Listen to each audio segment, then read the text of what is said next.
Quel est le lien entre un torrent en liberté, une pastèque bien juteuse et le harcèlement grossophobe? Alors, il s'agit du premier film de la réalisatrice espagnole Carlota Martínez Pereda, adapté de son cours du même nom, donc de Piggy.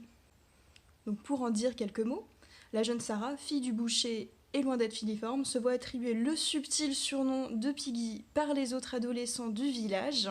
Violence physique et harcèlement moral font son quotidien et elle semble s'être retranchée dans une sorte de mutisme et n'arrive pas à se sortir de sa situation. La rencontre avec un mystérieux étranger, un poil violent et extrême, va la contraindre à se confronter à sa réalité. Alors pourquoi aller voir Piggy ? Déjà, c'est assez rare de voir la grossophobie aussi bien traitée dans un film, et qui plus est dans un film d'horreur. La caméra ne ridiculise jamais le corps du personnage et on ne ridiculise jamais qui elle est dans sa tête, et c'est très agréable à regarder. Enfin, agréable, on s'entend. Qui plus est, l'actrice Laura Galán a été vraiment très bien choisie. Elle arrive à transformer son corps et à dégager quelque chose qui peut être à la fois de très vulnérable et de très fort. Les scènes les plus marquantes sont les scènes de harcèlement, qui sont réellement d'une violence incroyable. Alors, les ressorts horrifiques viennent principalement du personnage de l'étranger, qui sont parfois à la limite du torture porn, enfin du soft torture porn. Mais pourtant, celles qui vont vraiment glacer le sang, je pense en tout cas, pour moi, ce sont les scènes de harcèlement qui sont vraiment filmées de manière très immersive. On est avec le personnage de Sarah, on subit cette violence terrible avec des personnages de jeunes adolescentes qui font preuve d'une vraie cruauté et qui rappellent un certain nombre de personnages de Stephen King. Car à peu près, on pense évidemment aux adolescents dans ça, qui sont parfois bien plus cruels que les éléments horrifiques. Enfin, vous voyez de ce que je veux dire. Un autre point qui m'a vraiment beaucoup plu, c'est la photographie.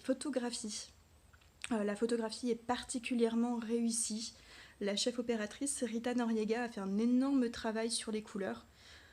Donc au tout début du film, tout est très pastel, très rosé, très désaturé, et ça donne cette impression d'univers un peu ouaté, un peu enfantin, et j'ai l'impression que ça montre un petit peu le mutisme dans lequel Sarah s'est réfugiée, et un petit peu son côté, son désir de pas confronter cette situation horrible, ce qui est tout à fait compréhensible.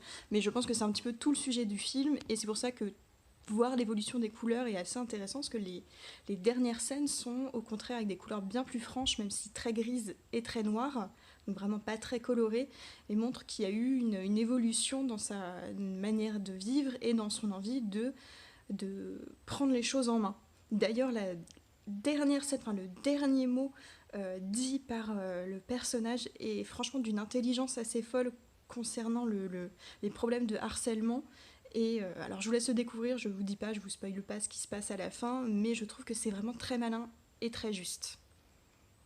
Alors j'ai volontairement omis de parler du personnage de l'étranger, parce que selon moi on peut l'interpréter de tas de manières différentes, mais en tout cas tout ce que je peux vous dire, c'est que la relation ambiguë avec Sarah est vraiment très bien mise en image, avec des apparitions en contre-jour, et beaucoup de ces actions qui se font en hors-champ, et ce qui dit beaucoup. En tout cas, je peux que vous conseiller d'aller voir ce film, une espèce de petite étrangeté espagnole, et qui est malheureusement assez peu distribué. Donc foncez-y.